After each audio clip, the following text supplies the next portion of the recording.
নমস্কাৰ বন্ধু বান্ধৱীসকল, কালি আমাৰ হিয়াই 1 বছৰ সম্পূৰ্ণ কৰিলে আৰু তাই এয়া ধুনীয়াকৈ আয়েকৰ হাতত ধৰি এখোজ দুখোজকৈ আগবাঢ়িছে।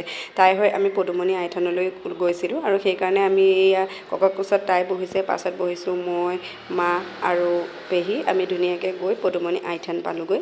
তাত পাই ইমান শান্ত পৰিৱেশ, ভিতৰলৈ সোমাই বৰ ভাল লাগে। আপোনালোক চাগে গৈছেই। ধুনীয়াকৈ মই তাইৰ হৈ আগকৰা এইখন শৰাইখন থান ঠিক লগালোঁ আৰু পাছত এয়া সকলোবোৰ তাইলৈ আপোনালোক সকলোৱে আশীৰ্বাদ কৰিব, তাই যাতে ভালে কুশলে থাকে।